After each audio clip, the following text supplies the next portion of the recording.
एक मित्र ने मांगेराम सैनी जी ने कमेंट करके पूछा है कि हर आदमी सुख और आनंद ही क्यों चाहता है। स्वामी जी कृपया इस पर कुछ स्पष्ट करें। सुख में, आनंद में हमारे शरीर, मन व चेतना को, यानी हमारे पूरे व्यक्तित्व का, हमारे पूरे होने को एक हल्का सा ठहराव मिलता है, एक तरह से कहो विश्राम मिलता है, एक अस्थाईपन मिलता है। हमें अच्छा लगता है,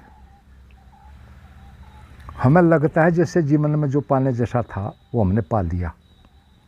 अवचेतन रूप से ही सही, ये अवचेतन ही होता है, क्योंकि थोड़ी देर बाद फिर चेतन चल जाएगा, हमारा सोचना शुरू हो जाएगा। लेकिन थोड़ी देर को हमें ये लगता है कि हमें सब पा लिया, जैसे सुख में, आनंद में। हालांकि ये इस तरह के सभी सुख आनंद थोड़ी देर बाद ही कम होने शुरू हो जाते हैं, कम होने लगते हैं, और कुछ समय बाद तो एक तरह से सामान्य यानी पहले वाली स्थिति ही आ जाती है। हम सब रोज़ इन चीज़ों को जानते हैं, और फिर हमारा मन कहो या हमें कहो, हम फिर से एक नए सुख या आनंद को, एक दूसरे नए वाले को चाहने लगते हैं, या पहले वाले को एक तरह से रिपीट चाहते हैं कि वो फिर से घटे, फिर वही काम शुरू हो जाता है।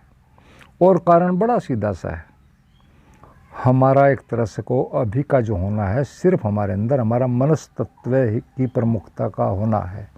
यानी अभी हम मोटे तौर पे कहते हैं हम मन ही हैं, चेतना नहीं है।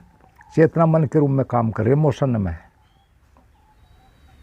और मन का तो सीधी बात है, उसको बदलते रहना, हमेशा नए नए को ही चाहते रहना, या कहो संक्षेप में से चंचलता कह लो। लेकिन सच तो ये कि वो बदलता रहता है, हमेशा नए को चाहता रहता है, उसकी बेसिक नेचर है। इसे चंचलता होना कह लो, कुछ और कह लो, लेकिन ये उसकी आधारभूत कहो, प्रकृति प्रदत्त कहो, एक तरह से उसकी आदत है कि नए नए को चाहता रहता है, नए नए को चाहता रहता है। बड़ी सीधी बात है उसके लिए। तो वो कहावत एक बार सदगुरु ओशो ने भी कहा था कि मन तो भिखमंगा है, मांगना इसका धंधा है। तो ये तो उसकी एक तरह से बेसिक नेचर है। और संसार के सभी सुख व आनंद, ये बात समझने के हमारे होने की, हमारे व्यक्तित्व की परिधि पर के ही आनंद होते हैं एक तरह से, जहाँ के सब कुछ परिवर्तनशील है, बदल रहा है। परिधि बाहर की बिल्कुल सरफेस, वहाँ पर सिर्फ एक ही चीज़ होती है, परिवर्तनशीलता। जितना केंद्र की तरफ जाओगे उतनी ही स्थिरता होने शुरू हो जाती है। हमारा सारा जीवन परिधि पर है, शरीर पर कहो, भौतिक चीज़ों पर कहो, बाहरी संसार में कहो, इसके अलावा और कुछ भी नहीं। वहाँ सब सिर्फ परिवर्तनशीलता है। ये वहाँ का स्वभाव है, अस्तित्वगत चीज़ें हैं ये। और जब तक हम स्वयं के जीवन को परिधि से कहो या मन से कहो बदल कर जीवन के केंद्र यानी स्वयं के होने के बिंदु पर कहो या आत्मा में कहो, जब तक वहाँ से बदल कर आत्मा में स्थिर होने जैसी स्थिति में हम नहीं आएंगे, या कहो संक्षेप में स्वयं को नहीं जानेंगे, तब तक यही होता रहेगा। सुख आनंद आएंगे और चले जाएंगे। हमें थोड़ी देर को सिर्फ थोड़ा रोमांच सा लगेगा, अच्छा लगेगा, उसके बाद फिर वही स्थिति। क्योंकि जिसको सुख का, आनंद का एहसास हो रहा है, यानी हमें, हमारे अंदर जो थोड़ा ठहराव का गुण है, थोड़ा होने का गुण है, थोड़ा आत्मा का गुण है, जिसे हो रहा है वो खुद स्थिर नहीं, यानी हम ही स्थिर नहीं है। तो फिर कोई भी आनंद कैसे स्थायी होगा, स्थिर होगा? जब स्वयं जानने वाला ही स्थिर नहीं है तो आनंद की क्या गलती या सुख की क्या गलती? और हर आदमी जीवन भर एक ही भूल कर रहा है, घुमा फिरा कर, अनेक अनेक ढंगों से, भौतिक रूप से, आध्यात्मिक रूप से, कि सारा परिश्रम गलत जगह पर कर रहा है।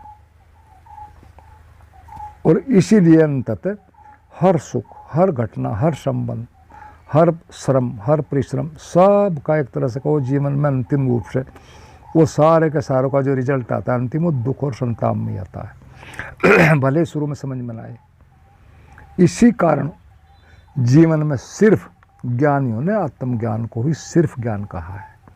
बाकी सभी जानकारियाँ ही हैं, सभी जानकारियाँ हैं, लेकिन हम शब्द कोई गलत फहमी में कहो, अपनी नासमझी में कहो, उनको ही जानकारियों को ही ज्ञान समझने लगते हैं, आत्मज्ञान जैसी उनको एक तरह से डेफिनेशन दे देते हैं। और आज तो भाषा तो सारी ही गड़बड़ हो गई है आधुनिक युग में। तो जरा जरा से सुखों को हम आनंद कह देते हैं, यूँ सोचते हैं जैसे हमने असली चीज़ पा ली। ये मन के बचने के तरकीब है, हम जरा जरा सी चीज़ों को आनंद कह देते हैं, बड़ा आनंद आ रहा है। अरे भाई सुख है, इंद्रियगत सुख है, मानसिक सुख है, अच्छी बात है, लेकिन आनंद मत कहो। प्राचीन समय में तो सिर्फ आत्मज्ञान को ही आनंद कहा जाता था, परमानंद, आत्मानंद, सच्चिदानंद कहा जाता था। लेकिन आज हर चीज़ को आनंद, जैसे कि बस काम पूरा होगा जीवन का, आनंद ही तो चाहिए, और क्या चाहिए। और सिखाने वाले भी हैं, ये कहते हैं कि आनंद आना चाहिए कैसे भी आओ। अब कितनी गलत बातें लोग कहते हैं। अरे आनंद तो भाई पीने में भी आता है, उल्टे कामों में भी आनंद आता है, ड्रग्स में भी आनंद आता है। ये कोई परिभाषा नहीं है, ये सब मूर्छा की बातें हैं, ये गलत चीज़ें हैं। आनंद सिर्फ एक है, और स्वयं के होने का आनंद, बाकी सब धोखे हैं कहो या सुख हैं किसी भी तरह के। मित्र ने पूछा कि सुख व आनंद ही क्यों चाहते हैं? तो पूरा सच ये कि हम चेतन प्राणी हैं, सार्वधिक चेतन, सार्वधिक संवेदनशील प्राणी हैं इस ब्रह्मांड में अब तक ज्ञात। बुद्धि भी सार्वधिक हमारे पास है, और हम गहरे में अवचेतन रूप से, एक तरह से कहो अवचेतन रूप से अनजाने में हम अपनी एक ऐसी दशा चाहते रहते हैं, हर वक्त ऐसी हालत, ऐसी स्थिति चाहते रहते हैं जहाँ के पूर्ण विश्राम हो, शाश्वत आनंद हो, पूरी स्वतंत्रता हो, कोई तनाव ना हो, कोई डर ना हो, कोई शर्म ना करना पड़े, कोई अपूर्णता जैसी अधूरी चीज़ हमारे अंदर ना हो, कोई आगे की गतिशीलता ना हो कि भाई हमें कुछ भविष्य में करेंगे, कोई भविष्य भी ना हो। क्योंकि भविष्य का मतलब क्या होता है? अनिश्चितता, एक तनाव घबराहट लिए हुए एक अनिश्चितता, एक कल्पना। और हम सिर्फ वर्तमान में ये सारी चीज़ें एक साथ चाहते हैं। इसीलिए अध्यात्म में वर्तमान का महत्व है। वहाँ सिखा भी जाता वर्तमान में रहो। हालांकि वर्तमान में आदमी आता तभी है। दो तरीके हैं, एक साध लो, दूसरा केंद्र पर काम करो, वर्तमान खुद ही आ जाएगा आपके पास चलकर। क्योंकि वर्तमान ही है और है ही नहीं, हम ही नहीं है वर्तमान में। और ये लक्षण सभी तरह के जो सुख हैं, ये जो हमने ऊपर ये स्थिरता, ये वो पूर्ण स्वतंत्रता बताई जो हम चाहते हैं अवचेतन रूप से, ये सभी तरह के सुखों में कुछ ना कुछ होते हैं। ये सारे गुण होते हैं, कोई भी सुख हो चाहे, सब थोड़े थोड़े उसमें होते हैं। और इसीलिए हम उन्हें चाहते हैं। सही बात का पता नहीं, जो चीज़ हम कर सकते हैं, जो हमारी समझ में है, जो दायरे में है करने के, वो उसमें सब आते हैं, इसीलिए उन्हें करते हैं। लोग नशा करते हैं, नशा वैसे ही थोड़ा ही कोई करता है। नशे में सब चीज़ें घटती हैं, कोई अपना शरीर को वैसे नशे में बेकार नहीं करता या पैसा खराब नहीं करता, क्योंकि सब चीज़ें आती हैं, ये चीज़ें मिलती हैं, इसीलिए सारे नशों का प्रचलन है। और दूसरे ढंग से भी हम चाहते हैं जीवन में, धन पद ये जो भी कमाते हैं या धन करते हैं या संबंध अच्छे बनाने चाहते हैं अच्छे लोगों से, उसका भी लक्ष्य यही है इनडायरेक्ट में कि हम इन सब चीज़ों को चाहते हैं। हम सुरक्षित हो जाएं, सब चीज़ें हो जाएं हमारे पास, कोई भविष्य जैसा कोई तनाव डर जैसा कुछ हो ही ना। और ये सारे के सारे हम इसीलिए चाहते हैं कि शायद इससे हमें मिल जाएगा, धन से मिले, पद से, मित्रों से, संबंधों से। और लगता भी है मिलता, इन सब चीज़ों में ऐसा नहीं कि लगता नहीं, हम वैसे ही खाम का करते हैं। लेकिन पूरी बात समझनी होगी, ये सब परिधि पर है, बाहर है, मन के तल पर है, अंदर केंद्र पे नहीं है। इसको ऐसे समझो, जब कोई आदमी स्वयं ही खुद ही बीमार हो पूरी तरह से, तो कोई भी श्रेष्ठ भोजन भी उसे दो तो उसमें उसे न तो स्वाद आएगा, भले ही वो खाए भी, दिखाए भी कि बहुत मज़ा आ रहा है, लेकिन न उसे स्वाद आएगा। यदि वो खुद बीमार है, न कोई उससे पोषण मिलेगा, न कोई संतुष्टि होगी, और नहीं वो सही से पचेगा। फिर पहले भोजन लो, फिर उसको पचाने की दवाइयाँ लो। तो बात क्या है कि वो आदमी सही स्वस्थ नहीं है, पूर्ण स्वस्थ नहीं है। लेकिन यदि वह पूर्ण स्वस्थ है तो फिर सामान्य से भोजन में भी सारे सुख दे देगा, सामान्य से होगी। सब इन चीज़ों को जानते हैं कि भाई स्वस्था जो स्वस्थ स्थिति में है, जिसको भूख है, तो भोजन तो स्वाद भूख में देता है, स्वास्थ्य में देता है। और दूसरी बात, ये आनंद सुख, ये हमारी मूलभूत आवश्यकता है। इनको और मत समझना, ये जीवन का लक्ष्य है। लेकिन बस गड़बड़ कहाँ है कि हम अज्ञानवश कहो, ना समझी बस को इन्हें गलत चीज़ों में ढूंढ रहे हैं, जहाँ ये मिलते हैं लेकिन अक्षणिक। ये हमारा लक्ष्य है, ढूंढने चाहिए, अच्छा है, लेकिन सही जगह पर ढूंढो, बस इतना ही है। इसमें कोई बुराई नहीं है। हम सिर्फ बाहर ढूंढ रहे हैं, भौतिक चीज़ों में ढूंढ रहे हैं, दूसरों में ढूंढ रहे हैं, संबंधों में ढूंढ रहे हैं, जो कि मिलेगा नहीं। वहाँ जो मिलेगा वो अस्थिर है, अस्थायी है, पक्का उसे बदलना है, और अंततः वो एक तरह से निराशा में ही जाएगा। तो सही बात यह है कि हम अचेतन रूप से जी रहे हैं, जिसे यांत्रिक जीना कहो, बेहोशी का जीना कहो, कुछ भी कहो। और अचेतन जीने से मतलब जो हमारे अस्तित्व में पहले से भरा हुआ है उसके हिसाब से जी रहे हैं, उसके हिसाब से सब कुछ करें। नहीं, हमें सचेतन जीवन जीना सीखना होगा। इसी को आप होशपूर्ण जीवन कह लो, इसी को आप आध्यात्मिक जागरण कह लो, इसी को आप ध्यान कह लो। सचेतनता को बढ़ाना होगा।